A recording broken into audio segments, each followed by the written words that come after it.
vyksta kartų kaita ir labiau patyrusius imtynininkus keičia jaunesni, susidaro kelių metų tokios pertraukėlės, kada to šalies imtynininkai tiesiog netaip sėkmingai pasirodo aukščiausio lygo varžybose ir dėl to kitą kartą susidaro įspūdis galbūt, kad tose šalyse gal imtynės ir apmirusios būna, bet taip tikrai nėra, nes dar yra jaunimo amžiaus grupės ir matosi, kad imtynininkai tų šalių puikiai sportuoja, kaip ir pavyzdys prancūzų imtynininkai. Visais laikais prisiminkime ir olimpinį čempioną Jalūzų ir kitus imtynininkus, kurie dar visai neseniai garsino šalį, o vėliau buvo gal, sakykime, kokių 7-8 metų ciklas, aš kalbam apie graikų romėnų imtynės, kada jie buvo kaip ir atmirę ir dabar yra vėl puikus jų imtynininkų pasirodymai. Kągi, praėjusiame Europos čempionate Johanna Mattsson iš Švedijos, kurią dabar matote savo ekranuose, startavo 55 kg svorio kategorijoje, o pasaulio pirmenybėse prieš olimpinės žaidynės ji jau dalyvavo būtent sunkesnėje svorio kategorijoje ir tapo planetos vicečempione. Irina Harif iš jos varžovė iš Rusijos. Ukrainos. Atsiprašau, iš Ukrainos. Tai praėjusiame Europos čempionate pelnė bronzos medalį. Taigi dabar bent jau vieną laimėtą dvikovą daugiau ir šansas kovoti blogiausią atveju dėl sidabro. Labai užtikrintai imtyniavo šios sportininkės rytinėje dalyje, įveikdama savo priešininkės užtikrintai ir rodydamas labai gražų techninį savo veiksmų arsenalą pademonstruodamas, taip kad lauksime labai gražios kovos. Mes matome... Ką tik matyta prancūzė, pavyzdžiui, ukrainietė nugalėjo 4-0, 3-0. Taip, puikiai užtikrintos pergalės buvo. Ir aš galvoju, vis dėlto šios kovos favoritę aš laikyčiau Švedijos imtynininkę, kuri, nežinau, čia bent jau sėdinčių salėje žiūrovus sužavėjo savo veiksmais ir jų įvairovę.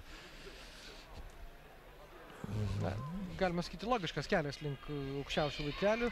Buvo jį 2 kartus Europos čempionate. Europos čempionė jaunučių amžiaus grupėje, buvo pasaulio jaunimo čempionė ir štai dabar suaugusiųjų varžybose, jeigu šį veiksmą puikiai, matom, atliko pervertimą į parterį Švedijos imtynininkė. Labai nedaug trūko, kad būtų veiksmas įvertimas 3 taškais, bet pačiu paskutiniu metu Ukrainos imtynininkė sugebėjo persiversti ant pilvo. Tai... Ukrainietė Irina Harif, kuriai kol kas viso labo tik 19 metų, yra Europos jaunimo čempionato sidabro medalių laimėtoja ir dar būdama jaunučio amžiaus prieš 3 metus taip pat pralaimėjo finalus. Kol kas laimėtų finalų aukščiausio rango varžybose ukrainietė Irina Harif nėra pelniusi. Tuo tarpu Švedė Johanna Mattsson, kaip jau minėjome, yra ir pasaulio, ir Europos čempionė, tiesa irgi jaunimo amžiaus grupėje, o pasaulio čempionate jį pernai buvo sidabrinė prizininkė. Liko 5 sekundės ir labai nedaug, kad ukrainietė užfiksuotų. Aišku, taip, neužteko laiko vis dėlto. Šiaip kalbant apie šią dvikovą, matės, kad ganėtinai įsigandus pradėjo dvikovą Ukrainos imtynininkė ir matyti vis dėlto Švedijos sportininkės autoritetas ir tos parodytos kovos rytinėje dalyje vis dėlto privertė ją ganėtinai daugiau jaudintis, galbūt net daugiau jaudintis negu pati ir trenerė tikėjosi. Ir mes matom, kad labai susikaušiusi pradėjo, Švedija puikiai realizavo tą vieną iš situacijų, kada mes matome, Ukrainos imtynininkė bandė kabinti koją savo priešinkę, taip apsigindama, bet Švedijos imtynininkė realizavo šį paėmimą ir pelnė tą tašką, kuris vis dėlto lėmė jai pergalę kelinukę. Ir kągi. 2 galbūt lemtingos minutės šiame čempionate, būtent šiam duetui. Pažiūrėsime, ar po jų mes išsiaiškinsime naują Europos čempionę. Pernai, beje, irgi Švedijos sportininkė Ida Teresė Nerel tapo žemyno pirmenybių nugalėtoja, būtent šioje svorio kategorijoje, o Johanna Mattsson pernai dalyvavo 55 kg Europos čempionato svorio kategorijoje ir ten liko 5.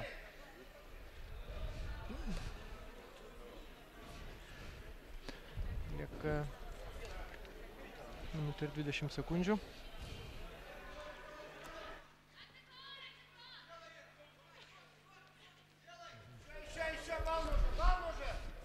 Gal šiek tiek pasikartosiu, bet pasakysiu tikrai, kad Skandinavijos šalyse labai daug dėmesio yra skiriama moterų, merginų, mergaičių imtynėms.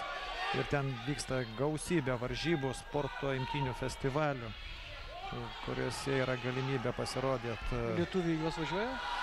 Nu, dėja, gal mes paskutiniu metu tik tai pradėjom labiau skirti dėmesį šiai sporto šakai ir atsirado, kaip minėjau, toks kaip ir moterų imtynių centras, specializuotas klasės yra įkurtas Šiauliuose, kur yra galimybė jau sportininkėm. Švedai pelnė pirmą tašką ir antrame kėlinyje tai pirmauja. Ir manau, kad tikrai niekas nepasikeis šitoje imtyje, kadangi Švedijos imtynininkė vis dėlto, jinai ganėtinai aukštesnė ūgio, matote, kaip sakiau, kad imtynės yra labai... 68. Aukštesnė už savo varžovę. Aukštesnė netgi beje 11 cm.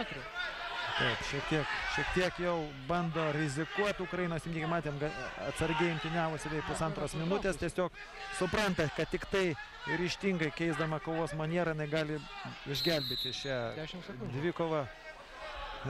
Nu, manau, kad tikrai niekas neįvyks, kadangi vis dėlto Švedijos imtynininkė labai patyrusi sportininkė. Pabandys išvengti kontakto. Nu, bet jinai negali trauktis. Tai va, dar viena kontrataka, kaip jau minėjau.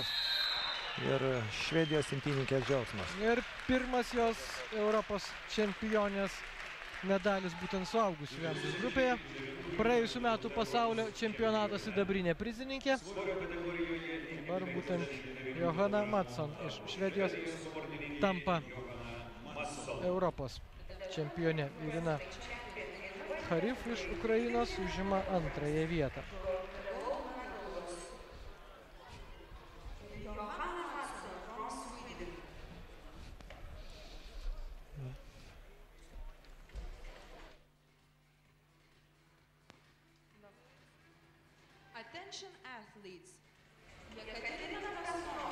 Dar galite dar sykį prisiminti štai šios finalinės dvikovos akimirkas, dar spėja pasižiūrėti į arbitrą, ar įskaitė ją į tašką naujoji Europos čempionė Johanna Mattsson.